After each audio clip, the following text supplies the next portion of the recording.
One of the most important things, like if you're a barber listening, or even just like someone who's in the service industry, just pay attention. Don't think about just the money, but think about the person in the chair. Open-mindedness comes a long way because the more open-minded you are, the better you can connect with people.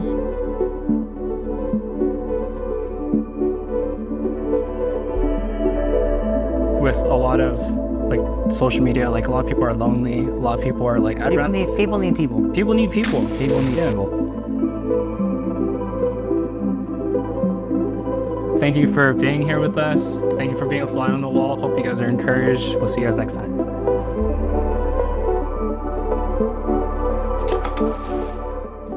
I realized later is that I got curious. I was like, I wonder what it would be like to like die from cancer.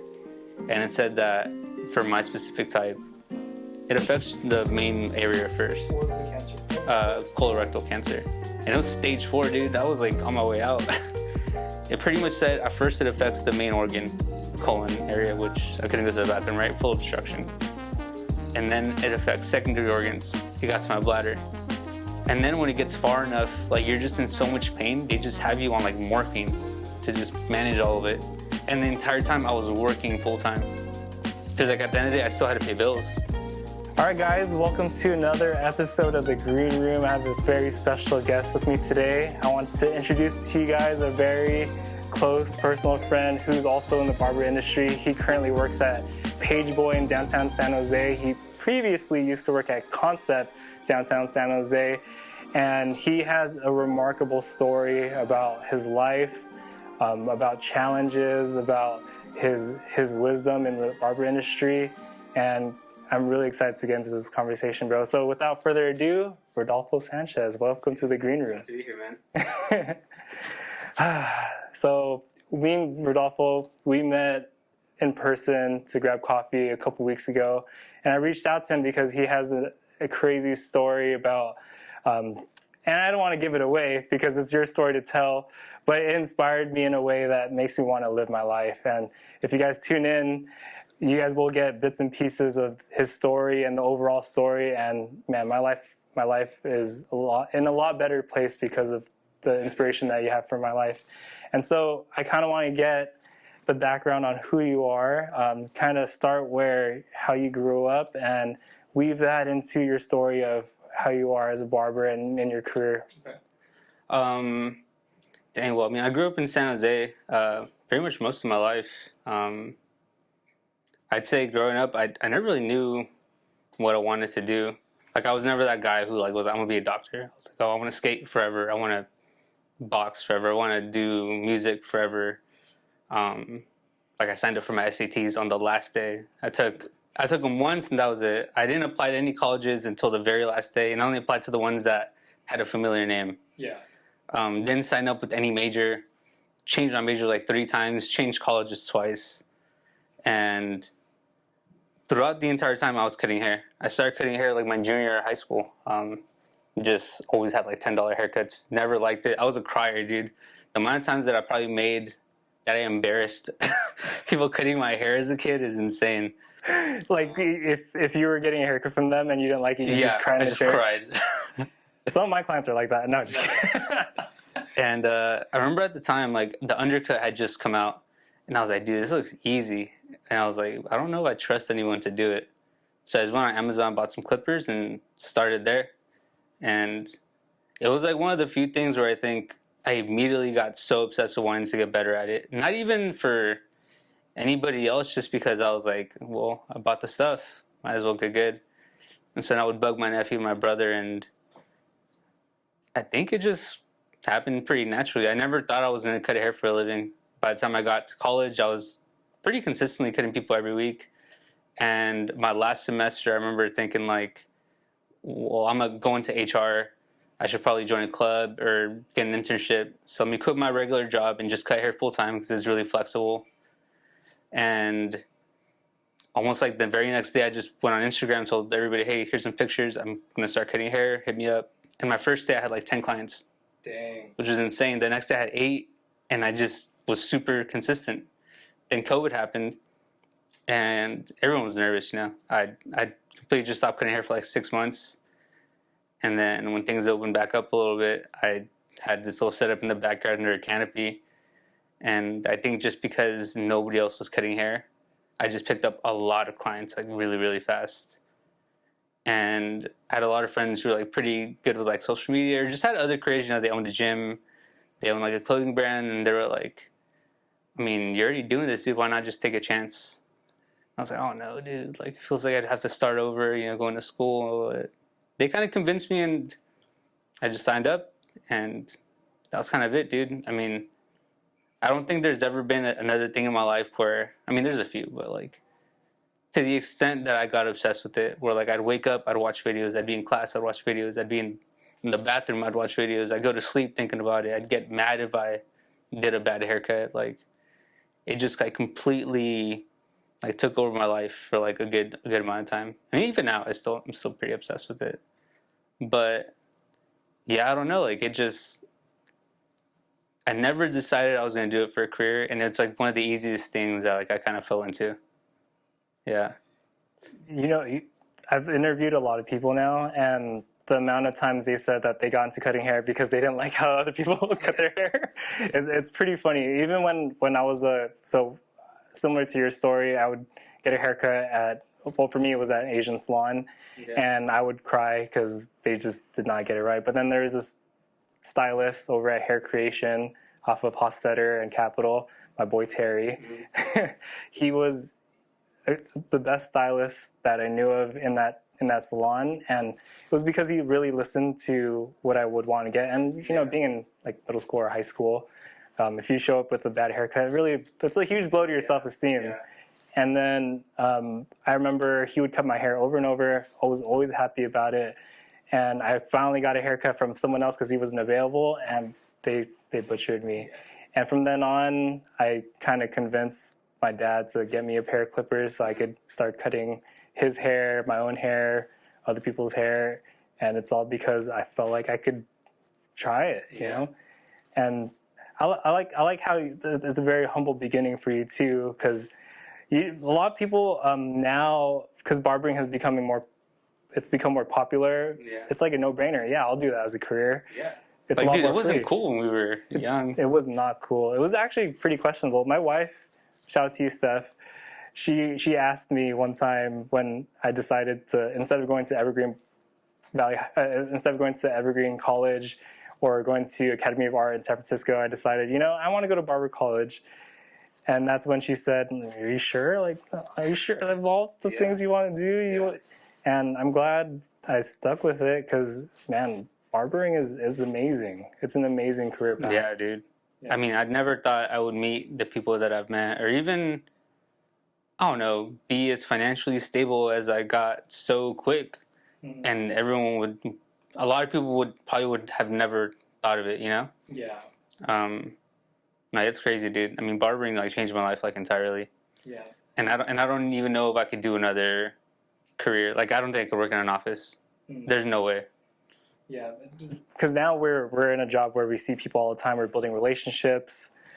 I'm pretty sure I would have been a graphic designer, and you're most likely just going to be on your computer by yourself designing, which doesn't sound too bad. But after being at a job where I get to actually interact with people all day, I don't know what I would trade that for. Yeah, dude. And so many people that I know just literally hate their jobs.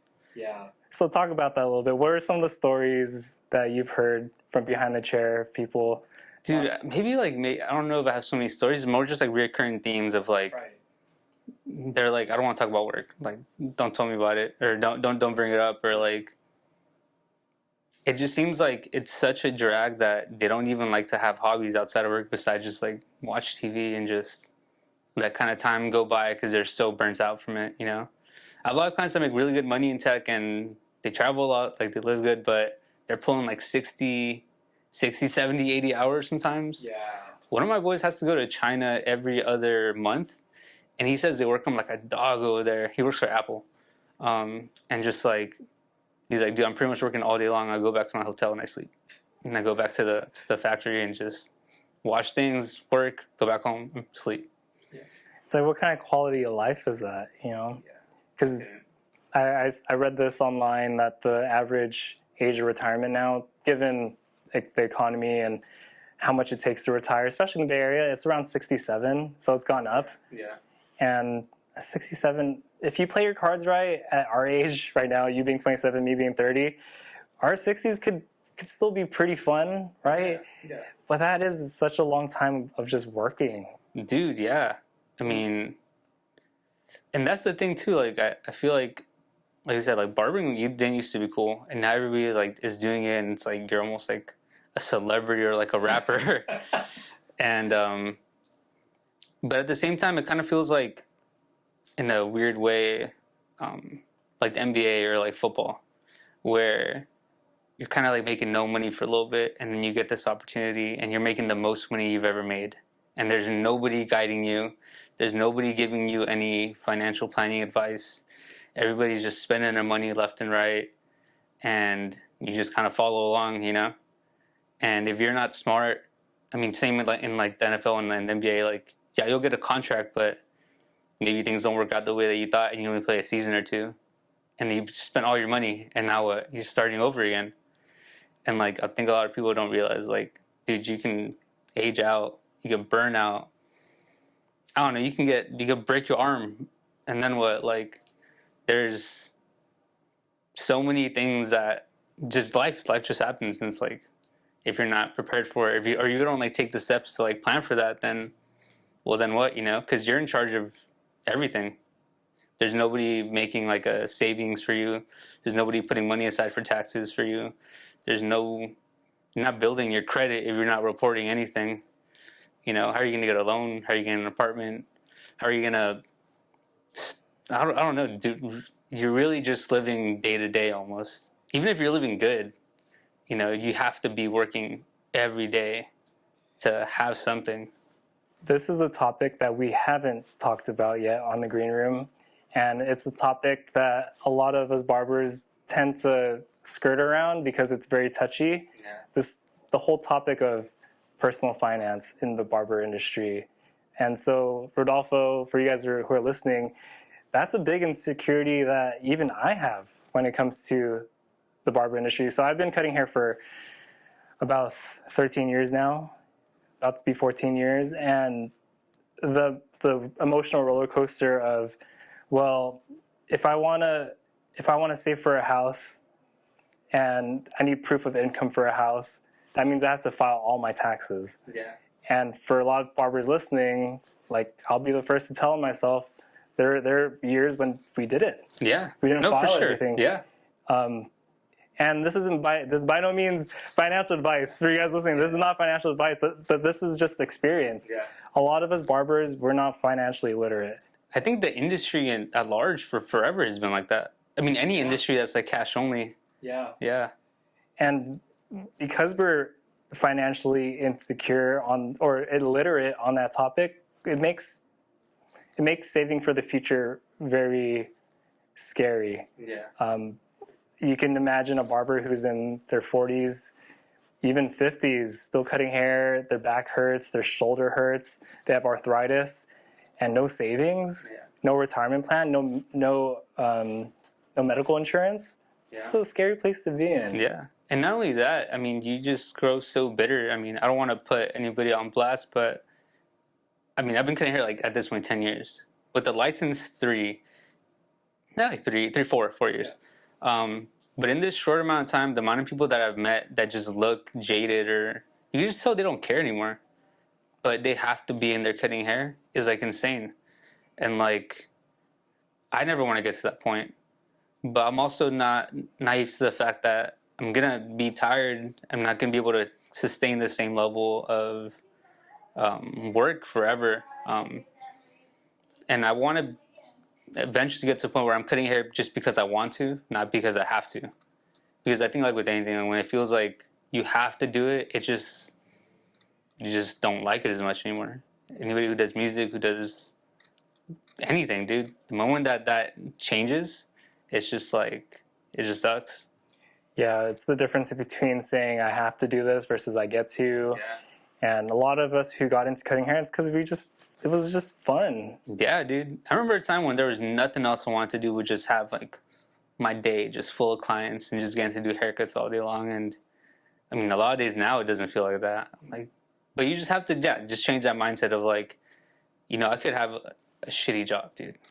I could be working in an office, just punching numbers all day long, getting my coffee, going back to my desk. How's your morning? I don't know, you know. But no, dude, I get to literally hang out with my friends all day long. Yeah. I get to drive my car to academic and get a coffee, walk to work, say what's up to all my friends, start cutting hair, play whatever music I want, take a break if I want. I don't know. If I have a gap, grab lunch with my client, come back, finish my day. I don't know. It's like, it's so chill. You know, it's a blessing for sure to even be able to live a comfortable life like this, you know? So the comfortable life and to be able to enjoy what you do for a living there's some aspects to it like financial literacy in order for you to feel comfortable in the day-to-day, because no one likes that little boogeyman behind your shoulder.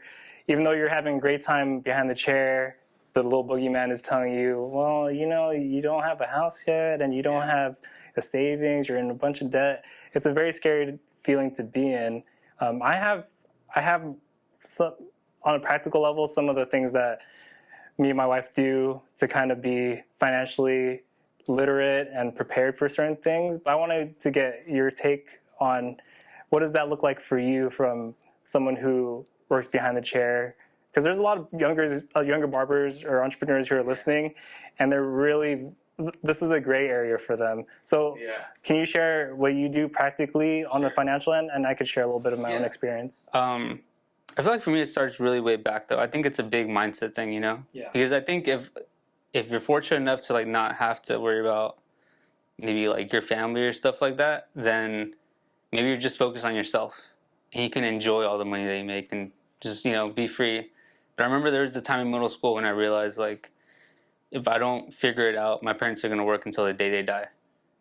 And it just flipped everything for me. And from that point on, I just remember saying, like, I don't know what I have to do, but I'm gonna figure it out.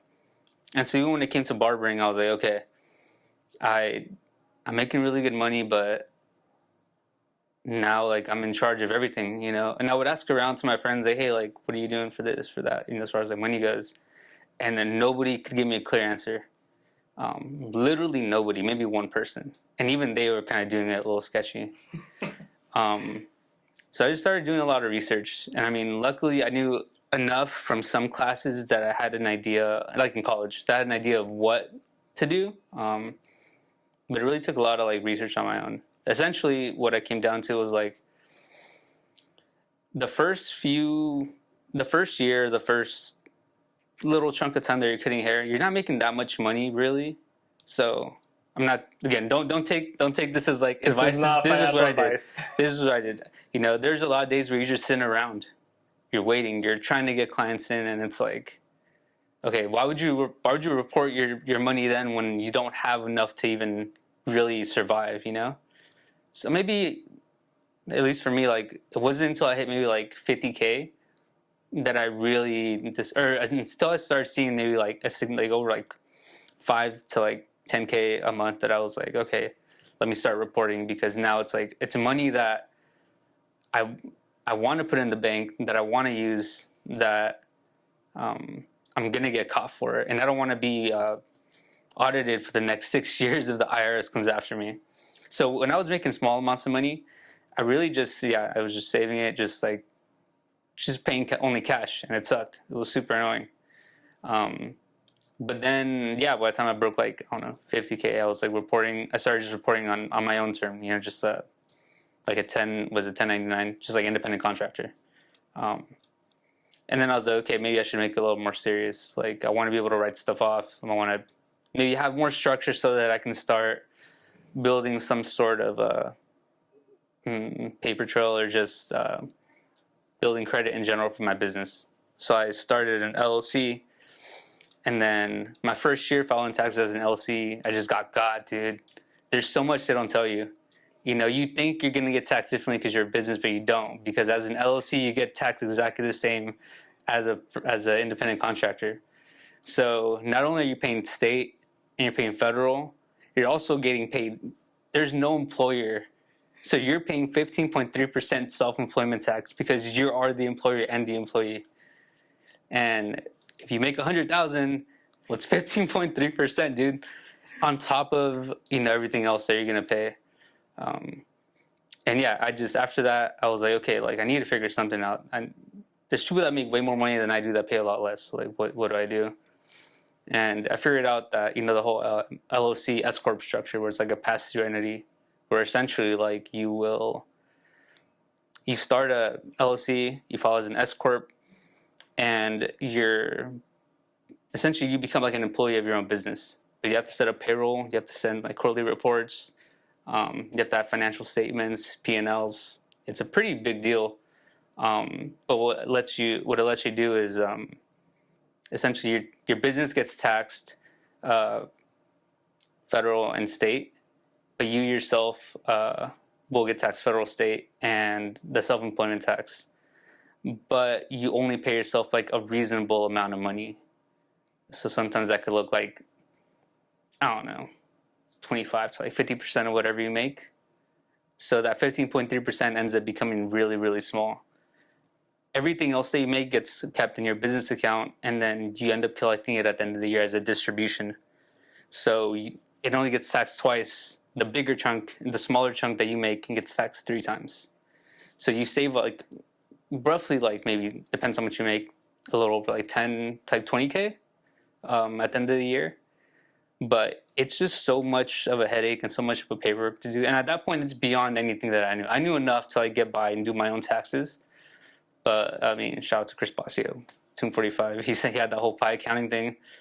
And I just took a shot, dude. I was like, you know what? It's like $345, $350 a month. Like, I don't know, $1,500 at the end of the year, whatever. It's not that much money.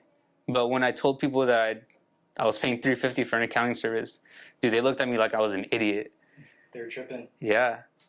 But you know what? They have connected all my bank account information to them. They keep track of all my expenses. If they need anything from me, I just send it over. If I need to sign anything, I sign it. If I need anything for like a loan, they have the P&Ls. They have how much income is coming in. They have everything. I just need to tell them, hey, can you guys send me this? They send it to me, and I just give it to somebody. And that's it. At the end of the year, we just have a meeting going over all my stuff to make sure that there's nothing wrong. They follow my taxes for me. And yeah, they set up my payroll. Like, if I need any actual like specific advice, like they'll answer the questions for me on the spot. Like, I think it's super worth it, dude. And I honestly think I don't know, at least looking into stuff is like really important, because you don't want to be in the situation where you want to get a car and you can't get a loan. You want to get an apartment, you can't get it. There's no proof of income. I had a friend who literally told me when he got a new apartment with his wife that like they told him, dude, honestly, keep your name off of the lease, because you're just gonna hold each other back. Your wife makes enough money for the apartment, just have her sign it by herself. I have a lot of friends that, you know, situations happen and they have to move, and then they're asking me like, dude, like, what do I do? I have no income for the last like 5 years to show for, you know, and it feels terrible, dude. And yeah, like it's just an industry that's been like that for so long, you know? Yeah.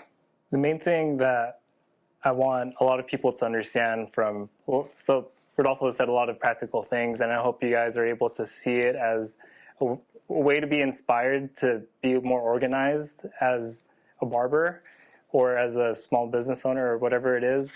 Because what a lot of barbers, I'll speak specifically to barbers because I'm a barber, right? We're barbers, is that you're a small business within another small business. Yeah.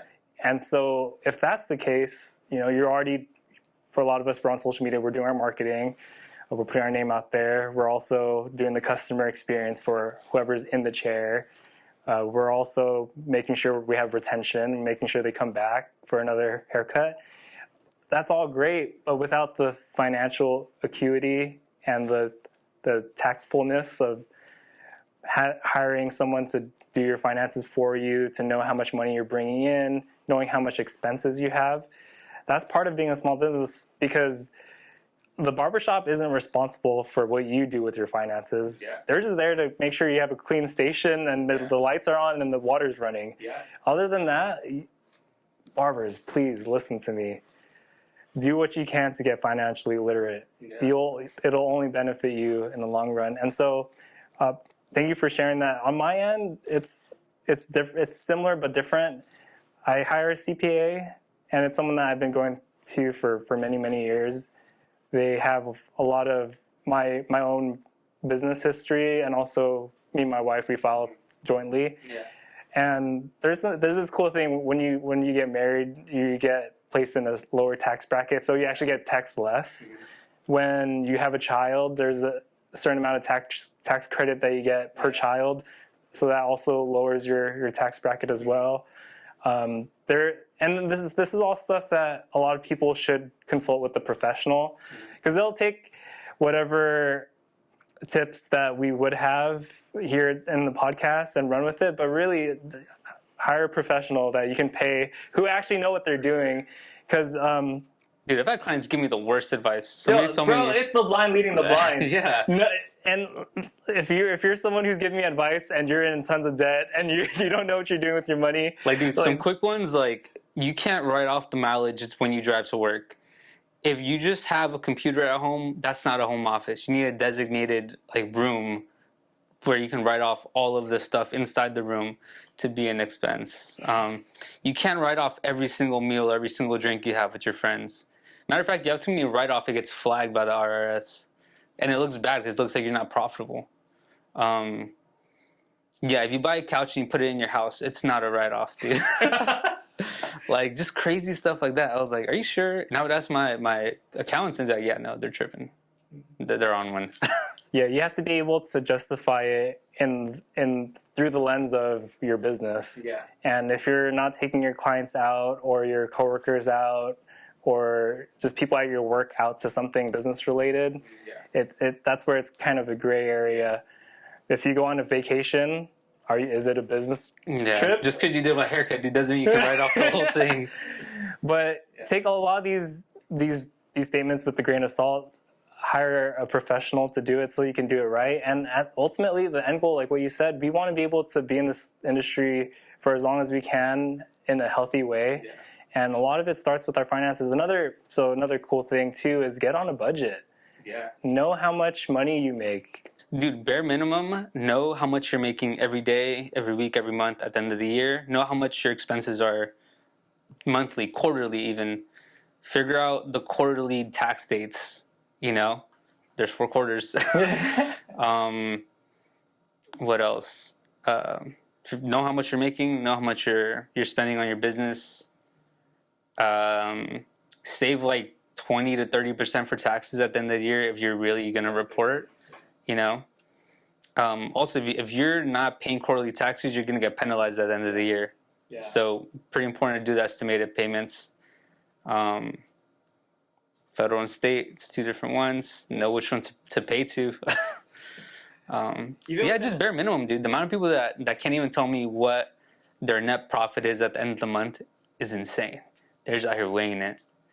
And it just blows my mind. Because I'm like, then how do you know if you're like down, like under or over, you know?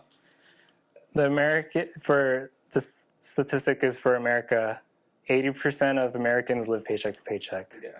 And it's a real thing. There's been multiple times, I'm sure you've heard it too, where a client will get a haircut from you and they'll say, hey bro, I can't get you today. Can I pay you when I get paid this Friday? And first of all, very high sympathy. I've been there before. Yeah. I know what it's like. It sucks. Yeah. But you have to be able to get yourself out of that if you want to be able to live a life where you don't have to worry about that part as much. Even in marriage too. I've been married for 6 years, and one of the stressors in marriage is finances. Yeah. Like, are we able to make it this month? Are we able to pay for, in our case, our daughter's daycare? Are we able to save for the future. A lot of the stressors come from finances because it can make us feel insecure. Yeah. But with a lot of knowledge comes power. Yeah. And I think that's where a lot of barbers, entrepreneurs need to really understand where their money is going. Yeah. I was in my 20s before, not too long ago. I know where a lot of my money went. It was towards parties and going out to eat, even though I have food at home. Nothing wrong with that. Like live your life. For sure, dude. Within your I'm not means. perfect, dude. I eat out a lot. Yeah. Yeah. I ate out yesterday. Yeah. I picked up breakfast this morning. I'm probably going to eat out for lunch. Yeah. But a big thing about this industry is if you love it, you'll do whatever you can to make sure that we continue to love it. Yeah. And so I want to shift gears too, because it also relates to being financially literate, but also being aware of how we spend our time and priorities. People who tune into this podcast, they're very much aware how priorities can play a huge role in how fulfilled our lives are. Yeah. I've said it in the previous podcast with my wife Stephanie Pambit about my 5 pillars, them being number 1, faith, number 2, family, number 3, finances, number 4, fitness, number 5, friends. So making sure all 5 P's are able to be fulfilled and acknowledged throughout the week so that I can live a fulfilling life. Yeah. It looks different for everybody. That's how I like to make sure my life is not going crazy. And it's important to even know what matters the most to you, Yeah. Or else how are you going to make time for it? Yeah, you have to be able to not just prioritize your schedule, but schedule your priorities. Yeah. And if it's not on your calendar, it's not going to get done. Yeah. And so for you, early on in your career, how was it like for you? Oh, dude, I had no juggling? balance. Yeah. I think I was just so eager to get my career to take off that my first month in the shop, I think I did 12-hour days every single day of the week. Yeah, it was, but I knew I was only going to do it for a little bit because I was like, I just need to be consistent, I think that's kind of what matters the most when you're first there. It's just people just knowing that you're going to be there essentially and knowing that you're going to be reliable. So I told myself I'm just going to do it for a month. And I did. After the month I stopped and I had a pretty good amount of clients. But even after that, I really didn't have that much balance. I think I was still doing 15 haircuts a day. And then I was just burning myself out, dude. I was doing way too much. I feel like I was young, And I think you start seeing your money go up every week or whatever, every month. And you just get obsessed. You're just like, oh, I just want more. I need to do more. I need to be in here more. And it's just such a toxic industry. If you're not the first one in and the last one out, they're like, oh, you're not hungry enough. You don't want it bad enough. And yeah, I think it definitely got to me. I wasn't spending time with my family. I wasn't really spending time with my partner. I wasn't spending time with my dog. I was barely working out. I think I would just get off work and just go literally party. Just go drink, go eat out, just have fun. I'd be like, dude, I spend my whole day at work. I'm gonna go have fun. Just be an idiot, And I think, I don't know when it happened, but it got to a point where I was like, I need to find some way to find balance in my life. And I think for me, it just comes down to spending time with my partner, spending time with my dog, with my family, with my friends, and just making time for my hobbies. I have a lot of hobbies. I like to play music. I'll go skate. I'll go rock climb. I'll work out. I don't know, just going out to thrift, get coffee, go out to shows, just living a regular life, But it's hard. I'm still trying to figure it out now. I don't know how some people do it.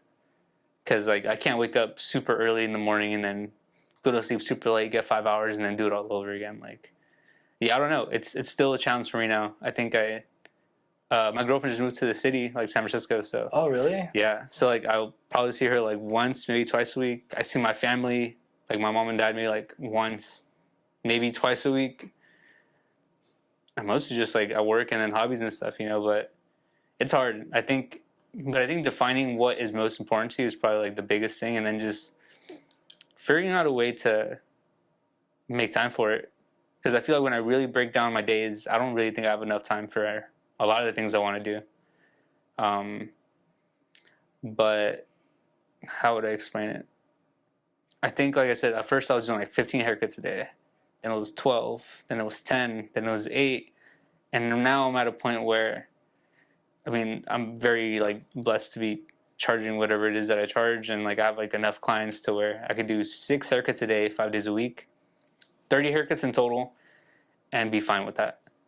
And we've talked about it before. It's like you kind of have to define what you want, what kind of life you're happy with, and almost put a number to it so that you can have some sort of metric to kind of define it, and then just like reverse engineer everything. I mean, that's kind of what's helped me, but it's always a work in progress. I'm far from really even nailing it. Always trying. The 6-hour day thing, I've only been doing it for like a week now. So it's pretty new. But it feels nice, because I can wake up early, go work out, or wake up early, go grab coffee, journal, do whatever I gotta do, go to work, get out early, I don't know, take out my dog, eat a quick lunch, go work out, come back home, and it's not 11 p.m., And I've tried these schedules out where I was like, oh, I'll just do 3 12-hour days. It'll be easy. Nah, dude, it's terrible. I spent one day just like literally just being lazy, doing nothing. I think I'd much rather have a balanced everyday life and like my regular 2 days off, maybe 3 days off. Just because it just feels more evenly distributed. You don't have these periods of burning out and coming back to life and burning out and coming back to life. That was the worst. Because I think I'm very like obsessive. So I'll get in these periods of time where I can just go hard for a while, and then I like don't want to be in the shop at all. I don't want to do anything. And then like I get my energy back. I'm like, all right, I'm gonna be a dog again. And then I go back to like I don't want to be a dog anymore. I think the point that you're making very clear is like balance is always a goal. Yeah. But there are seasons in life where grinding is okay too. Oh, for sure. Yeah, like so the podcast I had with my wife Steph, I was very adamant about like balance, and there's nothing wrong with balance. In fact, balance is how you get a very fulfilled life. But as a parent and business owner and doing podcasts and trying to work out, like balance is hard to find. A lot of times balance really just looks like this, dude. Yeah. Just teetering. Yeah. But figuring out like what's your non-negotiable, like what's the 1 or 2 things that you absolutely need to nail that day for you to say that this day was a success. Yeah. And like for example, last night my daughter she ran a fever and she went down for bedtime around 8 p.m. She woke up at 2 in the morning, so that means me and Steph woke up at 2 in the morning.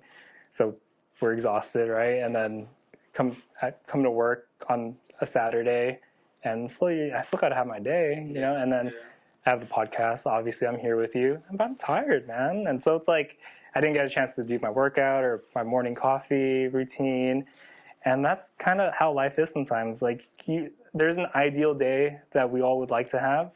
Sometimes we don't get it, but the days we do, man, it's fantastic. Yeah, it's nice. Oh, you were going to say something? I was going to say, but there are moments where we have to grind because we have a certain goal that we have to achieve. And a lot of the times it doesn't look as pretty as we would like it to be. Yeah.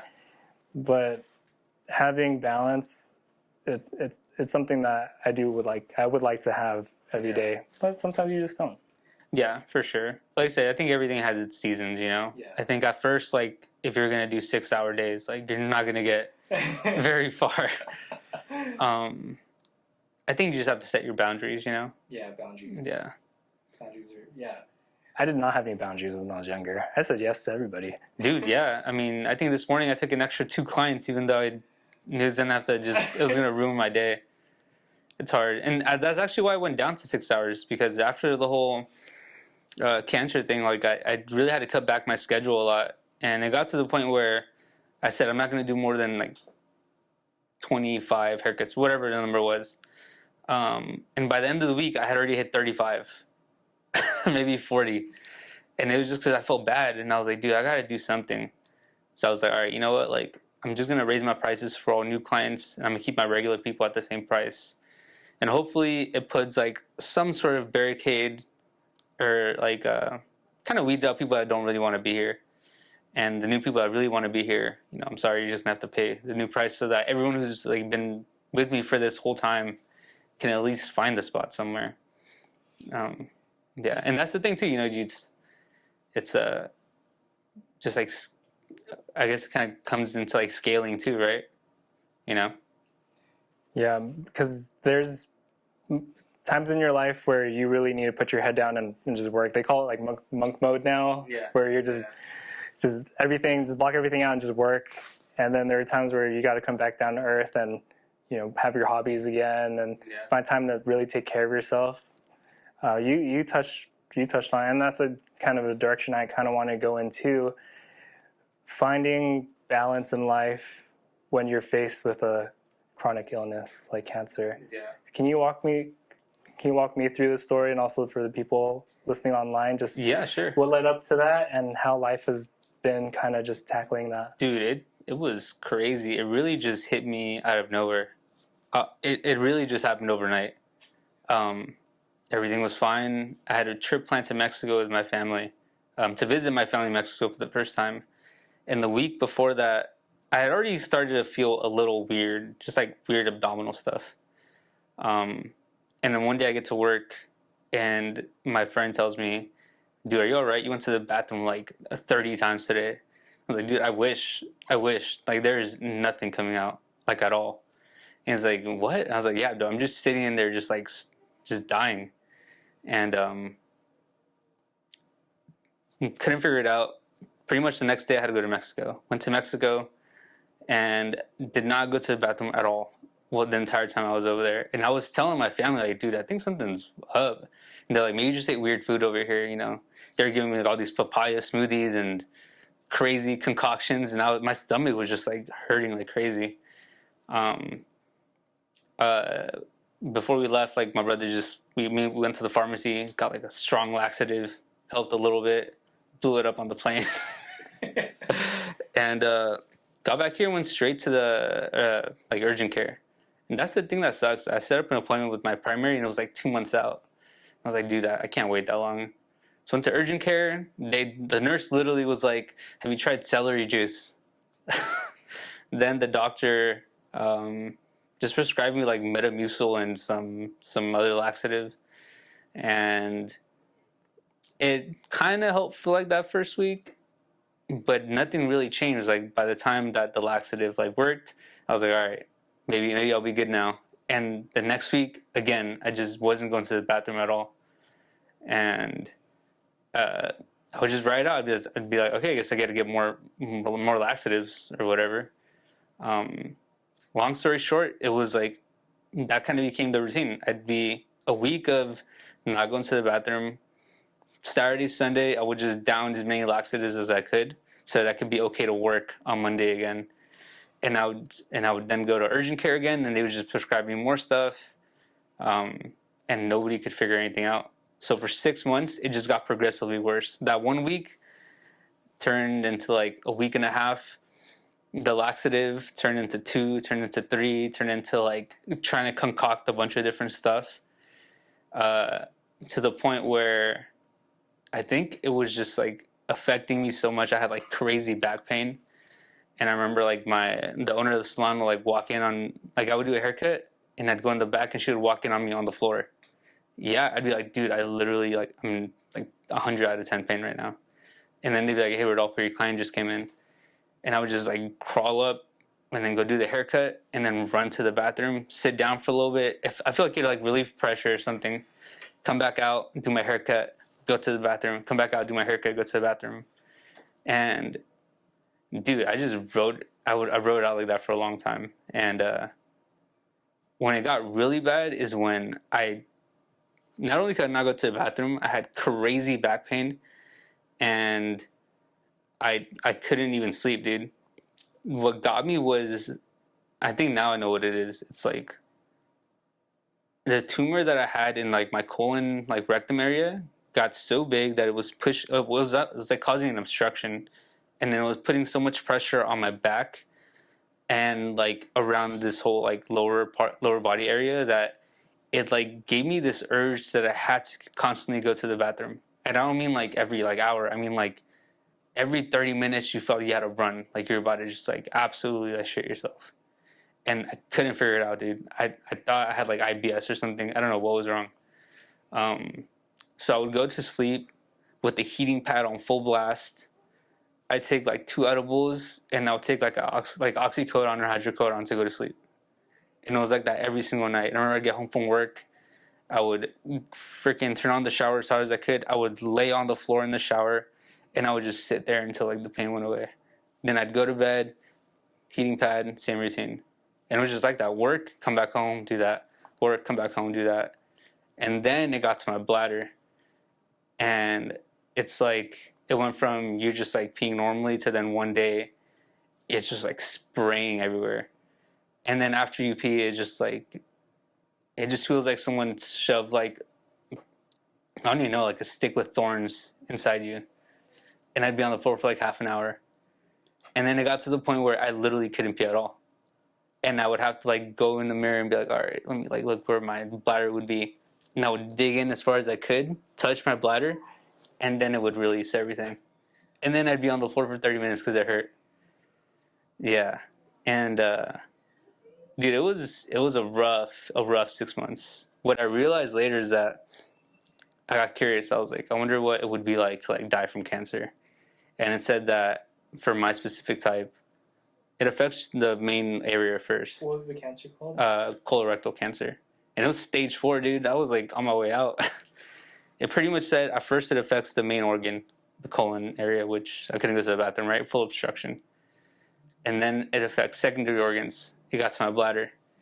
And then when it gets far enough, like you're just in so much pain, they just have you on like morphine to just manage all of it. And I was like, dude, not only I had the full obstruction, my bladder pretty much didn't work anymore. And I was in so much pain, I was either on oxy or hydro every single night. I had lost like 50 pounds. Like by the time they saw me at the hospital, it's probably the smallest I've been since like high school. And the entire time I was working full time. Because like at the end of the day, I still had to pay bills. I still had everything that I had to take care of. Luckily though, financial planning, because of the whole structure that's set up, I had insurance. Expensive insurance, but I had insurance to go to the hospital. And yeah, dude, it got to the point where I had a full obstruction, and I just told the doctor, like, dude, I can't go into radiation like this. You have to go in with like empty bowels, and it got to the point where even the big colonoscopy jug that they give you to drink did nothing. So I ended up getting the colostomy bag. And when I woke up from surgery, they told me, hey, like we found way more growths, not only like in your bladder, but like along your abdominal lining, which is a good and a bad thing, because if I would have gone into radiation, like they would have never found that, and who knows what would have happened. So I don't know, I think everything happens for a reason, but I'm glad that I decided to just go for it, go do the surgery, and I don't know, figure out that it was a lot later of a stage than they thought. But yeah, it was crazy, dude. I mean, when I think back, I don't really get so much sad about having cancer, but the time when it does affect me is like when I look at old pictures before it all happened, and I'm just like, damn, dude, like you have no idea how much pain you're about to be in, because it was brutal. Like I don't think I've ever experienced, I mean, honestly, feeling like you're at the verge of dying. When they told me I had cancer, I actually felt relief, because I had an answer to like everything that was going on. Yeah, it was rough, dude. I wouldn't wish any of that on anybody. Chemo felt easier than that. No way. Yeah, for a little bit, and then chemo got hard. Yeah. What was going through your mind when, because cancer is heavy, and Well, when they first told me I had cancer, they thought it was like maybe, they never told me a stage, but Yeah. it was like, oh, like, you know, maybe we could just cut it out and you could be okay, maybe along those lines. Yeah. And I was like, all right, you know what, like, I'll just go through it. It is what it is, you know. It doesn't sound like they're too concerned. But it wasn't until I woke up from surgery and he essentially told me they found more growths, and then I got a phone call from my oncologist where he said, hey, like, so do you have like a pretty late stage aggressive cancer? And I was like, the weird thing is I feel like they're not really straight up with you. So I was like, hey, dude, I just need you to be honest. Like, what is like my life expectancy? What does this look like? And he's like, well, there really is no cure, and 50% of people with your type of cancer have about maybe 2 years, 15 maybe 5, 15% maybe have like a 5-year chance. And that was the one that hit me. Both times I didn't cry though. I just kind of took it as it was, and I was like, all right, well, it is what it is, you know. I think the hardest part was like seeing my girlfriend just storm out the room when she heard there is no cure, and then having to go home and tell everybody like essentially the news, you know. I mean, they already had freaked out when I told them I had cancer, but then to have your whole family and all your friends look at you like if you're a goner is like insane. At the time, Iron Claw had just come out, and dude, I don't think a movie had ever felt so real for me. You know, it was crazy. Yeah, it's hard, but I think that's why I really think so much of it is like your outlook and just your outlook and how you really frame your situation. You know, I think people really don't realize like how much your mind has control over stuff. Because I already felt like I was dying for like 6 months. Like, I mean, literally dying. And the moment that they told me I had 2 to 5 years, I was bedridden. Almost like there was a week where I thought I was done, dude. I didn't work out. I couldn't really work. I was just laying down in bed like I'm done. And one day I just woke up, I showered, and I looked at like my chemo port. I looked at just like my hair that was just like looking all crazy. I looked at like my skinny body and like my colostomy bag, and I was like just crying. I was like, dude, you gotta like snap out of it. Like, what the heck is wrong with you? Like, you're not dead, you know? Like, nobody knows what's gonna happen. So why are you acting like it's over? And I don't know. I probably told myself something else, but along those lines, I literally just looked at myself in the mirror and said, dude, you got to get it together. And again, almost instantaneously, like, it's like if something had just changed. I told myself, like, dude, I got to get like in the best shape I've ever been into. I got to, I don't know, get better at cutting hair. I got to start planning how I'm going to pivot my career. I got to like, I don't know, I got to just keep moving forward, you know? Life goes on, and I can't just sit here and rot. And I can't just sit here and just let myself die. And yeah, like it really is that I feel like important, like how you look at things. Because them just telling me I had 2 to 5 years put me in this mindset where I was just like a vegetable in bed. Felt worse than I'd ever felt before. And just being so real with myself, it just, I don't know, a switch just flipped, dude. I don't think I felt like that since then. I had 1 week where I felt really bad. And after that, I don't know. I guess I'm just lucky that I've been pretty mentally strong most of my life. And it kind of just carried me through. Because there was a split second where I definitely like didn't even recognize myself. And I don't even just mean physically, but like where you don't, I mean, I've never felt so weak or so out of it, you know? It felt like whoever I was in that moment just wasn't who I had been my whole life. And I just had to get back to who I knew that I was, essentially. But yeah.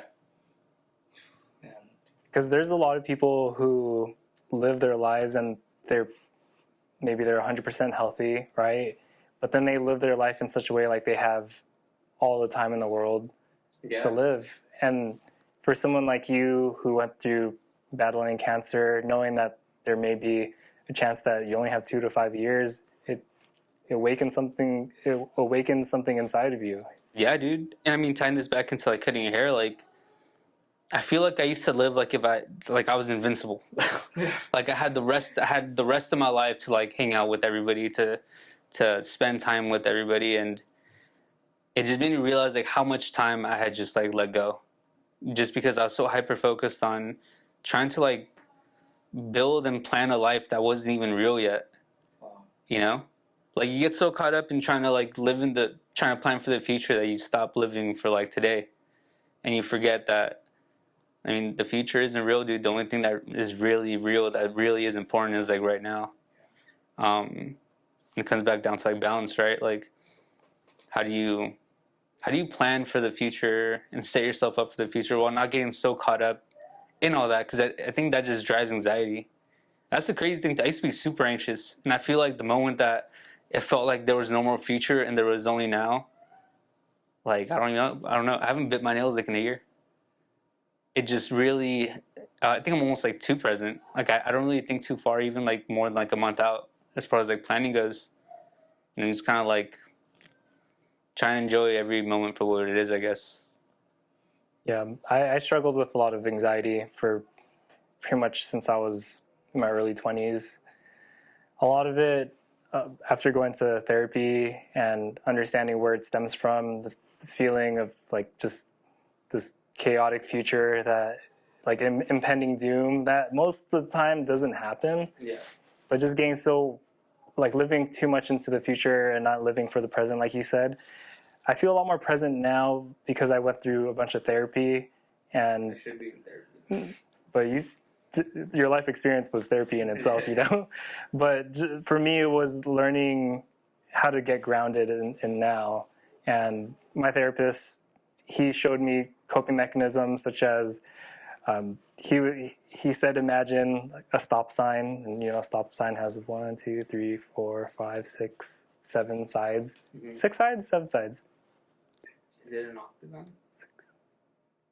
Octagon? Or is it 8 sides? 2, 4, 6. I don't know, dude. I'm gonna have to look this up. All right, let's make it easy. Let's make it an octagon. Actually, dude, it's right there. 1, 2, Oh yeah, 4, okay. 8. 8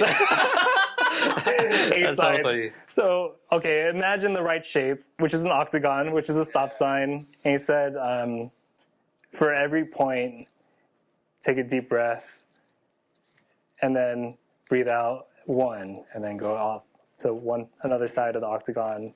Breathe in, breathe out, and then to the next spot.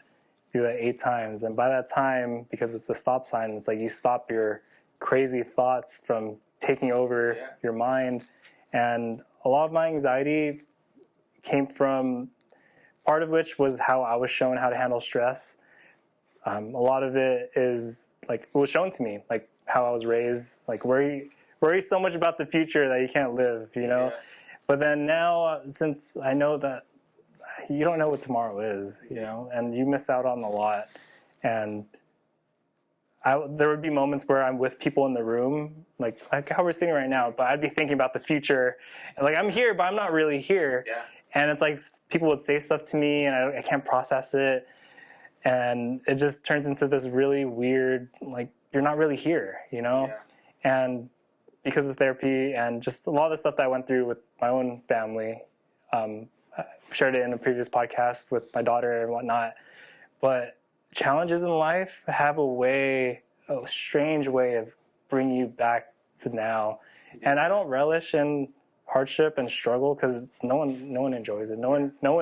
There's no one who says they enjoy cancer. But it shows you your real character for sure. Yeah, it really squeezes you and shows you what you're made of. Yeah. Or forces you to be maybe someone that you thought you couldn't be before, you know? Yeah. Yeah. Because cancer for you, it inspires me in a way that shows that there's so much more to live for. Oh, for sure, dude. Yeah. I feel like, I don't know, I think it also, for me, it just made me appreciate everything that I think a lot of times people just get so mad that they're not like out in Europe or something. And I don't know, man, just like getting to go to your favorite spot every day to get a coffee and going to see your friends, just enjoying the walk somewhere, enjoying the drive somewhere, enjoying just every little thing that you get to do, you know? I think we take so many things for granted. And I did for a long time. I mean, I probably still do, you know? But I think just pulling yourself back and realizing that, like, just waking up and feeling okay is, like, I mean, a freaking blessing in itself, dude. Like, at this point, I can't even tell you the last time I woke up and wasn't in pain. It's been that long. Wow. And that's it's crazy that that's really all I want, is just to wake up one day and just be like, all right, there's no sores in my mouth from chemo.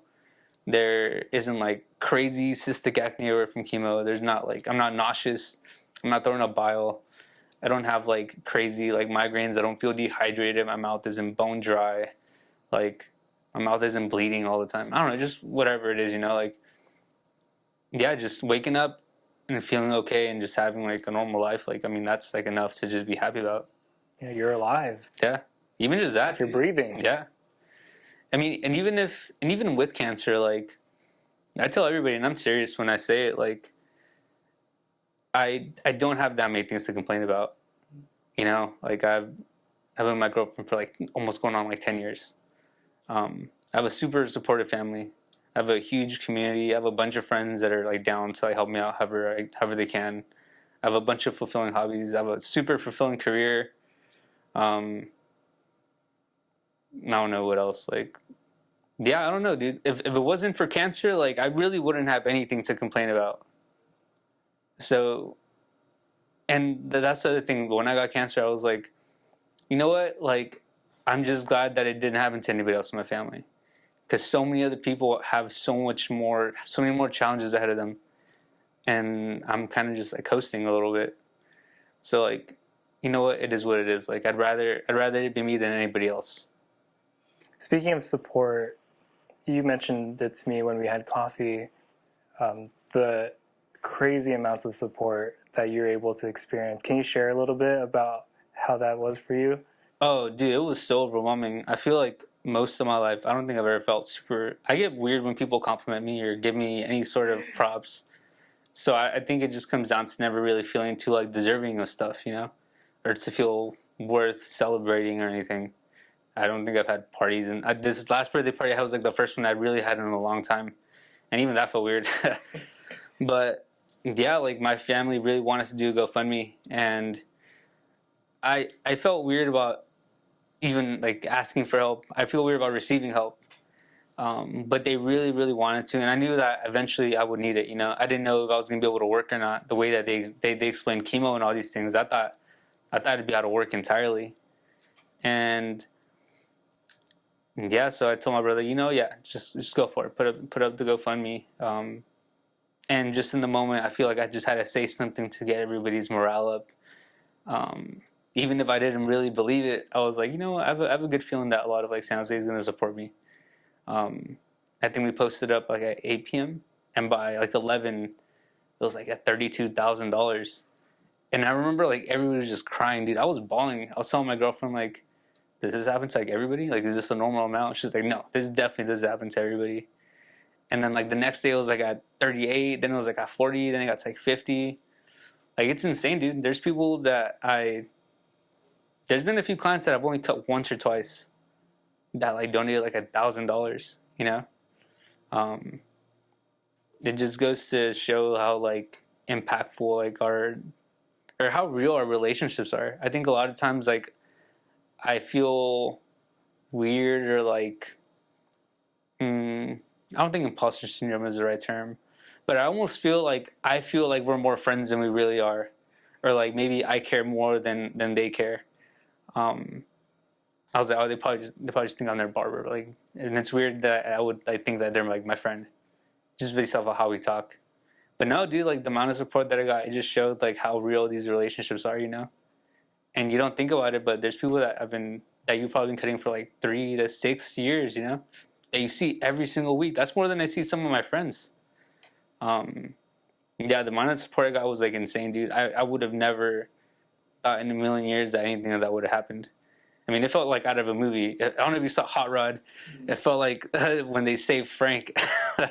They set up like this giant event where this guy that rides a motorcycles and they jump over like 16 school buses to save him from like a heart attack or something, or like a heart transplant. And they raised the money and everybody was crying and cheering. It literally felt like that. It felt like I just won like the lottery or something. I don't know. Yeah, I think to say that this last year of my life has felt like a movie is like definitely an understatement. I think it's just kind of like insane, I would have never thought that 26, 27 would have looked anything like this. And what is the current, what's the current state of the cancer in your body? It's still kind of iffy. They don't really tell me too much. I have to like read into the notes to really like get all the nasty details of it.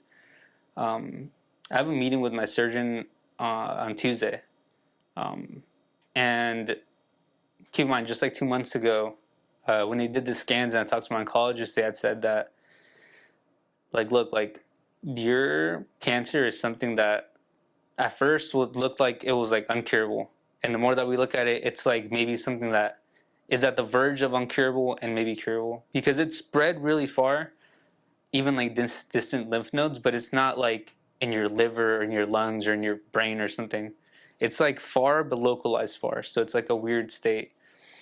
That being said, because it affected so much of like my pelvic area, he was like, the surgery that you need is probably going to be like maybe 4 to 6 surgeons in one room. It can be 8 to 12 hours. You know, we might have to remove your colon. You might have to keep the colostomy bag. Because it got to your bladder, you might have to remove your bladder. You might need a permanent urinary bag for the rest of your life. You might have to remove your prostate entirely. You might lose function of all your sexual organs. And even then, you might still have cancer and be on chemo for the rest of your life. And I mean, it kind of sucks, but you know, like it is what it is. They're like, you know, it's up to you if you want to do the surgery or not. And I was like, dude, like I've gone through 6 months of like super rough freaking chemo. He essentially told me I was like on the highest dose he's given anybody. And I think I did like, I don't know, like 10 rounds. And he's like, I don't think I've ever had anybody go past 5 on this high of a dose. It was rough, dude. So I was like, I think it would be, like, what would have been the point if I'm not going to go through with it, you know? Like, I don't want to be on chemo for the rest of my life. Like, if it means whatever negatives it could have, like, it is what it is, you know? Like, as long as, I guess, I'm cancer-free. Then they did more scans, and they told me, like, they didn't tell me anything, but essentially, he said I was going to have a meeting with, like, a board of surgeons, and now I'm just having a meeting with one. So I'm guessing it's more just localized, and it's a little more contained. But the outlook is still about the same. Either the surgery works and I'm cancer free, or the surgery doesn't work and I'm on chemo for however long that is. And who knows how many years that means or anything. But I mean, I feel like pretty good. I put on like 50 pounds again, back up to like 180. Still squatting like 300 something, still benching like 200 something, still climbing, still skating, still doing everything that I would normally do, you know. But it's definitely not easy. I mean, the amount of times I've thrown up at the gym and at work, getting out the car. I mean, there's been days where like I'm just like laying in bed, just like dying. Yeah, no, I think it just takes a lot of like mental strength to kind of get through it. But as far as the outlook, still in this gray area. I probably won't know until the end of the year for sure. So there's people who are going to be tuning in, different walks of life, people going through different things. What's some encouragement you would give someone who's going through cancer or going through a hard time in their life? Oh, man, that's tough. I think what I really don't like about myself is that I'm very compassionate with other people, but with myself I'm very like bootstrappy. So like even if I'm like feeling bad, like I'm just like, dude, just get up. And I just get up. But I'd say like don't let like the negatives get like the best of you, you know? I was just talking with a friend the other day, and I was saying how like they were just kind of going through like a hard time, and I said, like, you know, there's a lot of days where I feel really bad and I don't want to do anything, and I just have. If you can't help yourself, dude, no one is gonna help you. You have to be willing to get yourself out of these ruts, or else you're just gonna make it worse, you know. So if there's a day where I'm just not feeling it, I just can't do anything. I know that I have to do something, so I just get up. And I try to put on an outfit that makes me feel good. I'll go to a place that makes me feel good. I'll go do something that makes me feel good. You just have to get yourself out of these you just have to get up. You just have to get up and you just have to do something, anything. Because the worst thing that you could do is just sit and just self-loathe. Or just sit and just like let all these feelings get the best of you. Because if I wanted to, dude, I could go home and feel terrible. I could go home and lay down in bed and really just not do anything, man. Like, the amount of pain that my mouth is in is insane. And like, yeah, it's just like, you have to help yourself.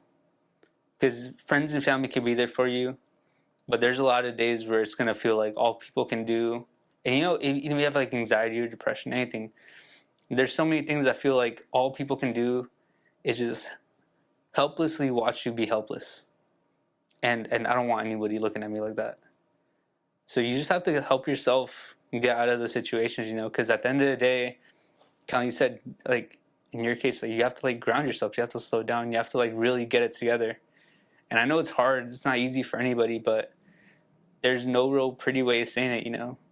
Obviously, there's days where you just can't do anything, and that's fine, you know. But if you feel like you have the energy to do something, it's just more like a mental thing. Like, you just do whatever you got to do to get up, and it'll get better, you know. Yeah, a lot of people, I guess, more centralized to the U.S. Like, we're going through a lot of economic troubles. We're going through a lot of shifts when it comes to politics, and people are going through a lot of financial turmoil because of the economy and the job market. There's a lot of reasons to be negative. Yeah. And what I want to encourage you guys too, who are tuning in on the Green Room, Rodolfo is a prime example of what it means to show that your perspective can still change. Yeah. Your perspective is still malleable, where you can be faced with a hard situation, but still see how you can still get up and not give up. And like, even in my case, like, everybody was like telling me, "Oh, why don't you just like stop working? Why don't you just go do whatever you want to do?" I don't know. I think you just have to know how would I explain it? Kind of going back to what we said, like, what matters to you the most, you know? And I think what mattered to me was like feeling like life wasn't over. So that meant to just getting back to doing all the things that I love to do. Going back to just playing music, going back to exercising, going back to going out with friends, and going back to work. Like, I think I derive so much of my self-worth from like what I do for work. And at least for me personally, it feels like for me to be able to tackle some of these big issues in my life, some of these big things that are really like affecting me, I have to know that I can do the bare minimum things in life that I know I should be doing, or that I can be doing. Because if I can't even do that, how am I going to be anything else, you know? I think that's kind of how I see it. So we've spoken about a lot, and as we wind down, it feels heavy, because cancer, like, my mom went through cancer and she was able to fight it. I know some people personally that are dealing with some medical issues that could be potentially life-threatening. Again, like, gray area. There's no answers, and a lot of doctors are kind of skirting around whatever answer that they can give. And so it weighs heavy on my heart. And at the same time, it encourages me in a way to see someone like you not give up. And it renews my lease on life to know that I can still go after the things that matter to me most. Yeah.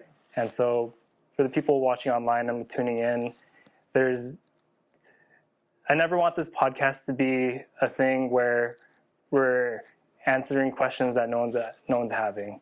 Yeah. You know, and a lot of people do that.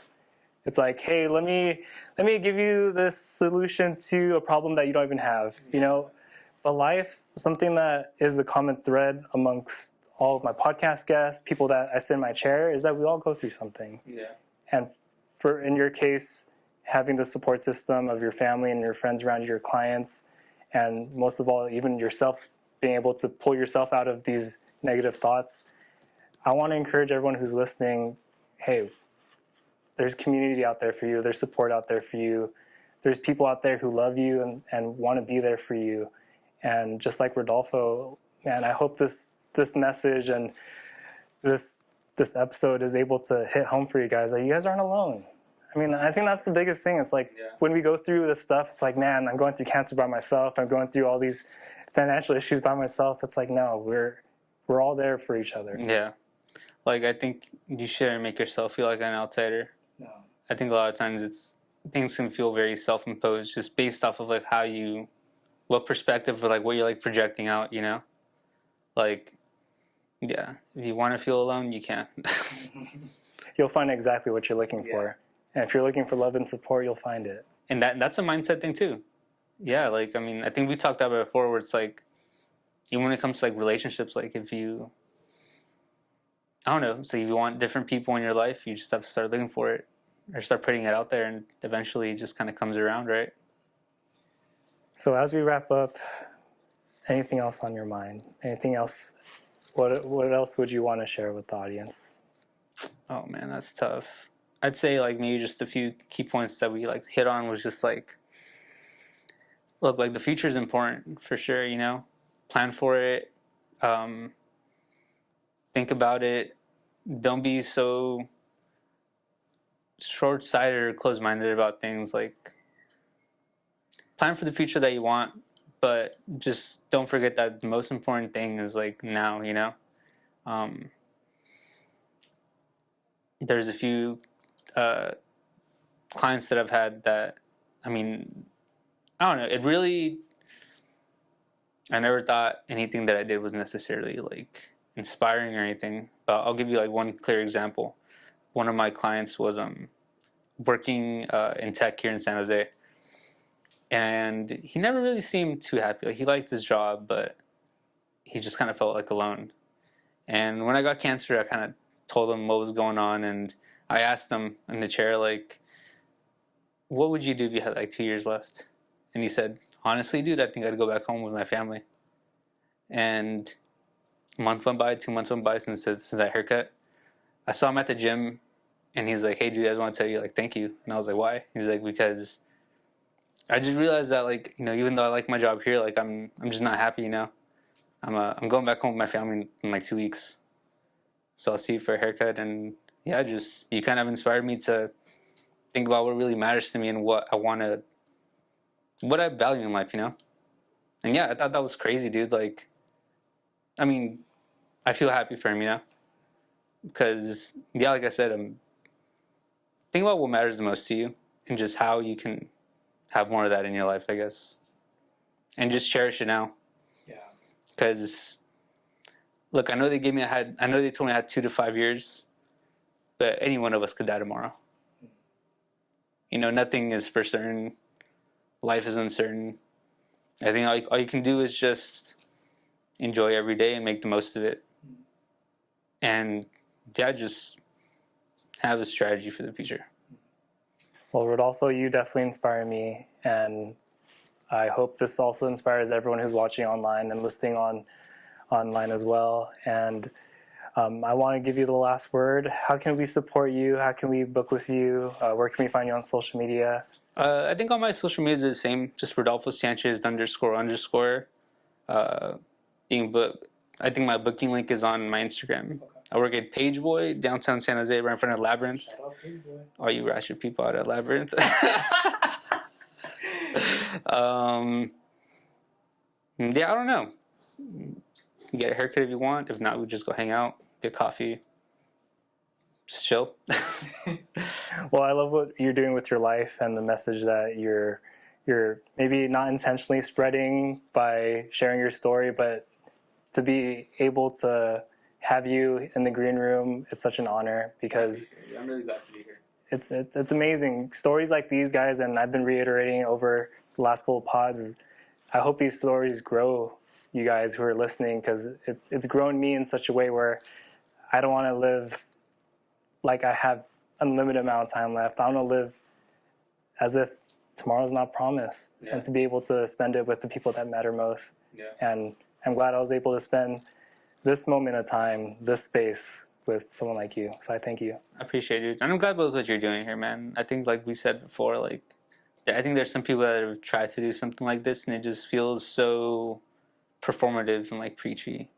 But like, I mean, these are conversations that I genuinely have with my clients in a room full of other people.